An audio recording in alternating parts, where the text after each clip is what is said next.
Hi YouTube, Brian James at Micro Four Thirds Guy with you once again. This one's a different video. It's not about cameras, except for the fact that I'm out doing a bit of therapeutic photography. And I mean therapeutic photography, taking photographs purely for therapy. Keep my head in a straight place. I'm just going to lift this up a little bit because I feel as if I'm looking down. So what is this video about?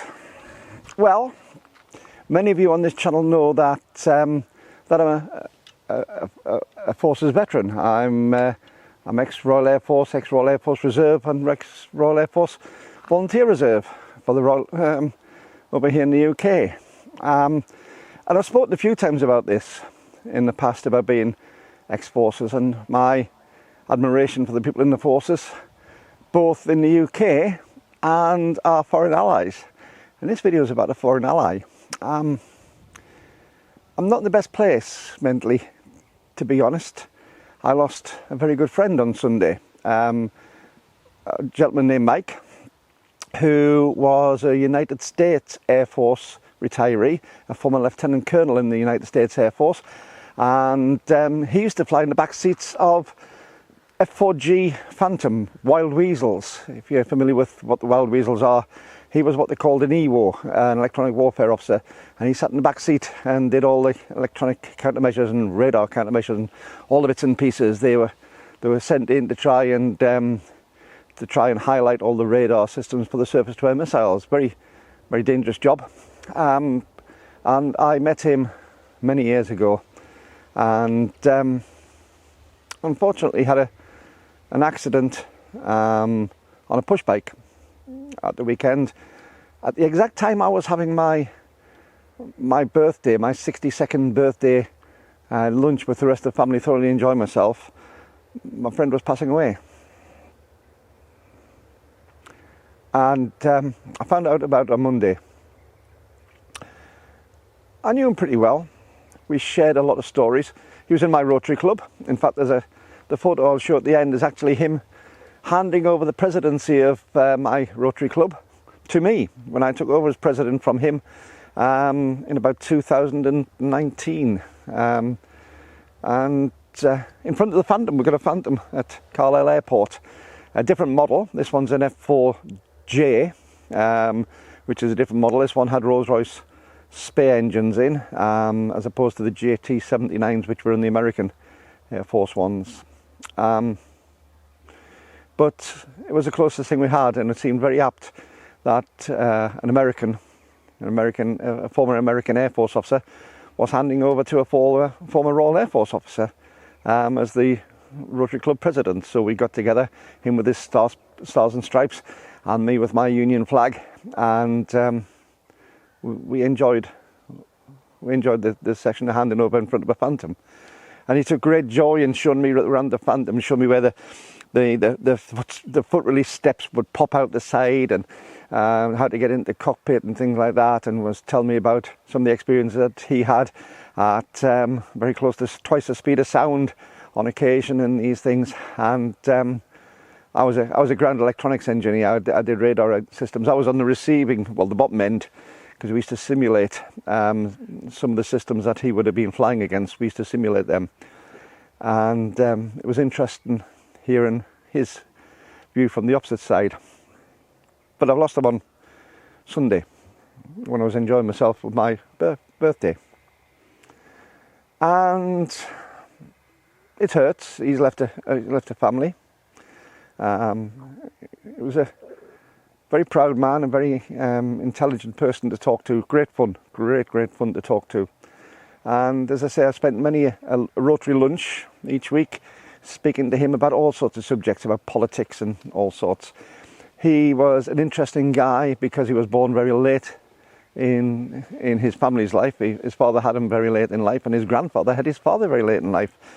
And his grandfather actually was in the American Civil War. An amazing time span. You know, when you can get 3 generations, and it goes on to that. But as I say, he was born very late in his father's life. And he was also of mixed race, and his brother, his elder brother, had done some amazing service in the American forces much earlier than him was unfortunately killed in that, but he was very proud of his heritage and very proud of his family. So I've come out tonight because I needed something to put my mind at rest, and taking some photos has helped. And I've come out to the Solway Aviation Museum. You can see the Vulcan B-2 bomber XJ-23 behind me, and I can't get in. It's closed off. You can't get on the site, so I haven't tried getting on the site to the museum grounds. I'm parked outside at the moment. We just had a peer over the fence, and as I say, I've taken some absolute rubbish shots, but it doesn't matter, because all I've done is just put my brain to some use to try and do some photography, and it's worked. So why am I telling you this? What am I telling you this for? I've got viewers from all over the place. I've got viewers from America. I've got viewers from Australia, New Zealand, from Germany, from, oh goodness, everywhere. And I've served with an awful lot of airmen and airwomen, because I still use those terms. Don't know if it's allowed anymore, but that's what I use. Some amazing people. And the last station I was on was a joint Royal Air Force, US Air Force station.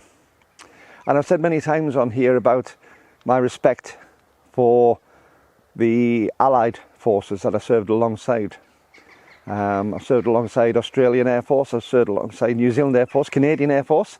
I've served with Germans.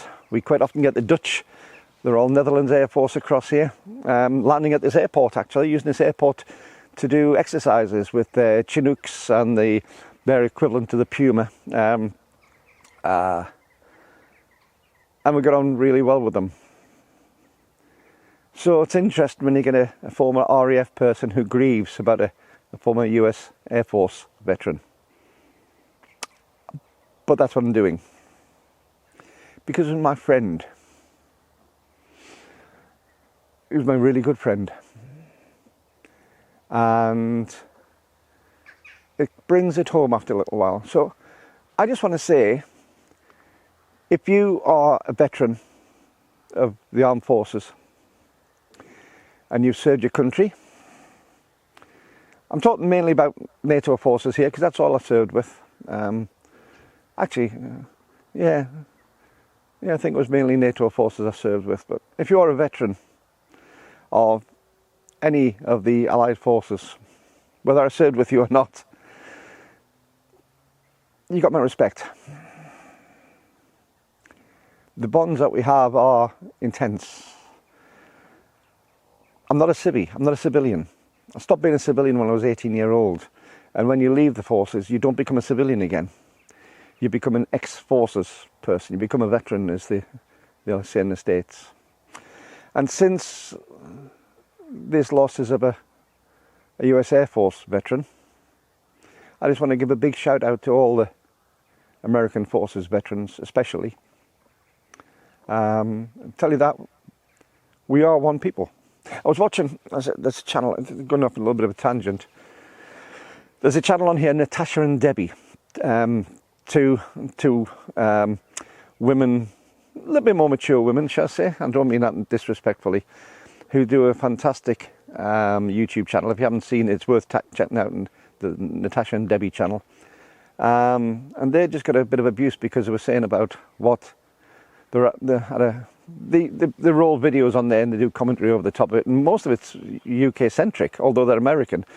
They have a huge affinity to the UK, and they had to turn the comments off on a video, which they never normally do, because it was a video about what British servicemen think about the American forces, the Americans. And also a few nasty comments, and I've never understood why that's the case. But I'll tell you, from this British serviceman, former British serviceman, as both an airman, or what they called an enlisted man in the States, as an airman, and also as an officer, former airman, I have nothing but admiration, respect, total trust in the people I worked with from the Allied forces, from the American forces particularly, because I spent more time with Americans than any other country. But I have nothing but admiration, trust and respect for them. I'm probably going to get a few people who've put some hateful comments below this. I hope not. But if I do you know what? I'll delete them. Because that's not the way that I think. I have the utmost respect. And to all my viewers, wherever you are in the world, thank you for watching this. I know it's totally off the beaten track to what I normally do. It's getting dark here as well, actually. It doesn't look so dark on the screen at the side. The screen looks quite bright. But it's actually rather dark here at the moment. It's nearly 8:30 in the evening. And thank you. Thank you for watching this. I will put a little sponsor role for my patrons at the side here. I'm not going to do all the rest of the bits and pieces, but I will, because I always put them up. That's part of the agreement. But thank you to my patrons, because a lot of those have given extra comments on the Patreon channel, and if you are one of the patrons, thank you. But yes, if you are a former serviceman, servicewoman, service whatever in this PC world, thank you for your service. And I mean that, thank you for your service. Thank you for your friendship and your camaraderie, because that's what pulls people through when the chips are down, when times are tight. And we try not to be in dangerous situations. It is being in the military is a job, but it's also a vocation. And I've had my life on the line for some of those people in the past, and they've had their life on the line for people from my force, from the Royal Air Force and from the British forces, and that trust is incredible and unbreakable. So big shout out to Mike. I miss you, mate. And yeah, big shout out to Mike. All the best.